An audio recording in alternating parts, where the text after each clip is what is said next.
What's up, everyone? Nick Fasulo, searching for BillyEdelin.com. It's the first weekend of March, which means it's the last weekend of the regular season. Great time of year to be a sports fan, and this weekend in college basketball is packed full of great games. You have Kentucky headed to Florida, Louisville headed to Syracuse. I think you have an Atlantic Sun game thrown in there. Just kidding, I don't really care about that. Ohio State, Michigan State will settle, or they could settle the Big Ten regular season title, but the one game that everyone is really focused on, Saturday night, 7 o'clock, Duke, UNC. It's a game that has settled the ACC regular season title, I think about 6 or 7 times in the past 10 years. It's always a huge game, strategically placed at the end of the season, because as we both know, these are the two best teams in their conference, hated rivals. Game one of this rivalry from this season was memorable. It was sort of that next chapter in the video history. You know, you have those highlights from the 80s, from the 90s, from last decade, and this was sort of that first real memorable moment Austin Rivers shot over Tyler Zeller as time expired. UNC, though, let's be honest, they're probably a more talented team than Duke. What Duke did in that game was not really a sustainable way to beat a team, and they just kind of got lucky with some excellent shooting in the second half.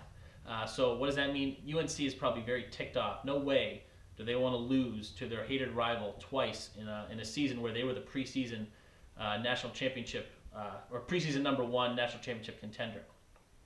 So going into this game right now, Duke is probably a 1 seed in the NCAA tournament. UNC, 2 seed, maybe a 1 seed, depending on who you ask. So what does that mean?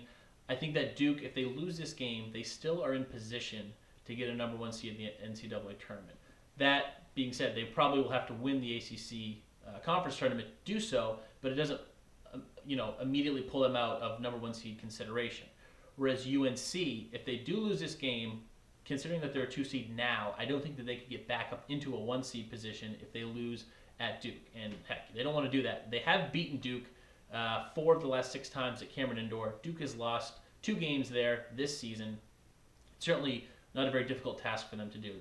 Just a matter of, frankly, what I think they need to do is just go down low. Tyler Zeller is probably the most underrated player in the country. He might be the ACC Player of the Year. He's coming off a 30-point performance on his senior night, Wednesday night. Great player. You know, who knows what happens to him at the next level. So I think right now this is a time where he is so locked in to getting his team back to the Final Four. His skill set, playing alongside John Henson, they're a much bigger front court, more talented front court, I think, than the Blue Devils' Plumlee brothers and Ryan Kelly. So if I'm Kendall Marshall, if I'm Harrison Barnes, Reggie Bullock, I go down low, I go to the basket, but I really look to get Zeller involved early. I think he's a great back-to-the-basket guy, great rebounder. He is the key for them winning this game, as far as I'm concerned.